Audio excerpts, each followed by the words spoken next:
Hello, my friends. I'm Pastor Mark of Clinton Avenue Reformed Church. I welcome you back to this number 14 of our series, Sacred Steps of Jesus. And here we are in our sacred place of Clinton Avenue Reformed Church, Bergenfield, New Jersey.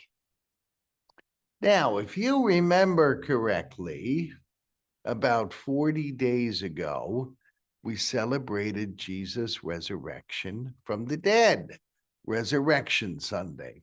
Some people refer to it as Easter Sunday.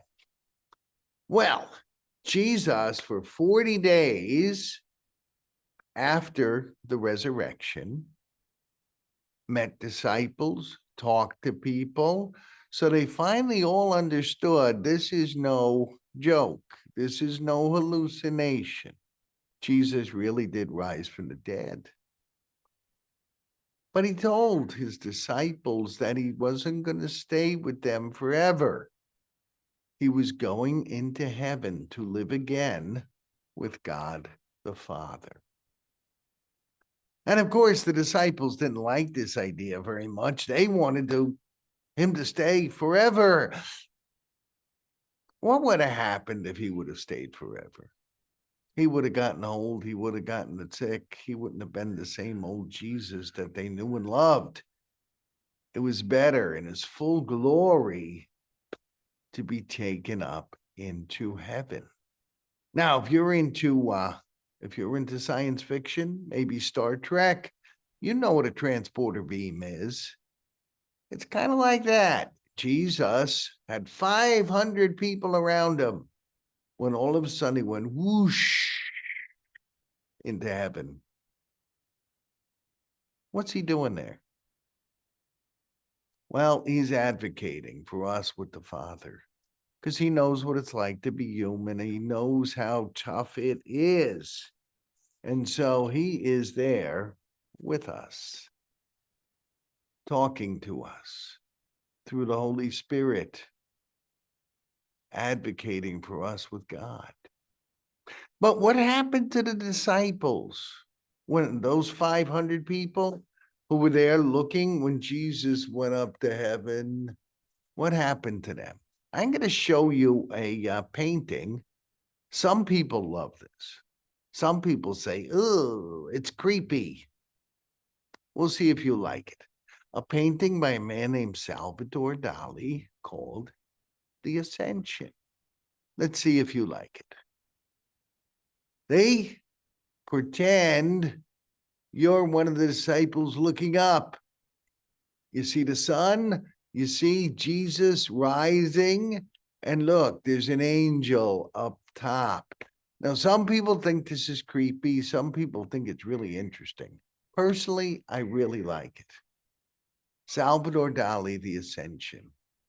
It's from a point of view of a disciple who's standing on the ground looking up as Jesus rises, kind of like an elevator going up into heaven.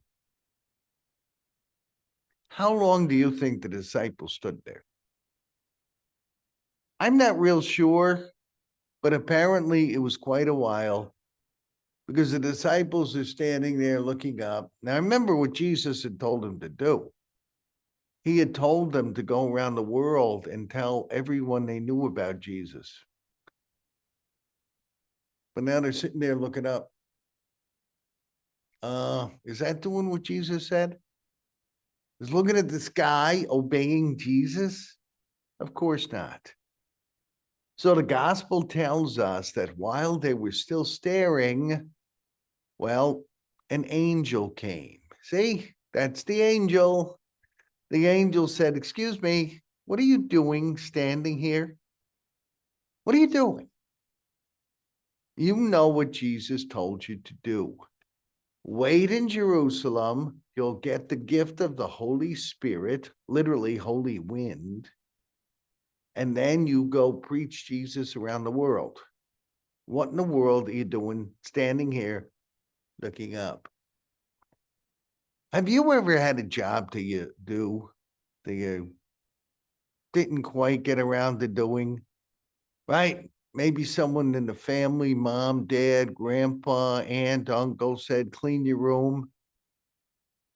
And an hour later, they find you standing watching TV with your hands in the pockets. And what are you doing standing here with your hand in the pocket? That's what the angel said to these guys. What are you doing standing here with your hands in your pockets? Why aren't you doing what Jesus told you to do? Did you ever have an assignment at school and an hour later you haven't done anything because you're sitting there with the notebook and a pencil and you're daydreaming? And like an hour later, the teacher says, you haven't written anything on the paper yet. Hello? What are you doing? Well, that's the question that the angel asked those people when Jesus ascended. That's the question we probably all ask ourselves or need to ask ourselves every day. What are we doing? What are we doing for Jesus today? Are we standing here with our hands in the pockets? Or are we doing what he tells us to do? Well, now these disciples, after the angel said that, I guess they felt a little embarrassed. They went back to Jerusalem and they stayed at that upper room where the Lord's Supper was. And every day they went to the temple to pray because Jesus had promised them the gift of the Holy Spirit. They were waiting for that wonderful gift. You know, the day that they received that gift of the Holy Spirit, we call it Pentecost. And I promise next week, I'll be talking about Pentecost. Until then, try to remember our job is to do what Jesus did, not stare at the sky. But remember, if you fail, if you're not getting things right, remember, Jesus is our friend. Jesus is in heaven. He's advocating for us. He's there to send his Spirit to encourage us. He's our friend. Let's do what our friend tells us to do. I am Pastor Mark of Clinton Avenue Reformed Church in Bergenfield, and I thank you for listening. And I ask you to comment, to share, to like. I'd like more people to hear and see these videos. God bless you all.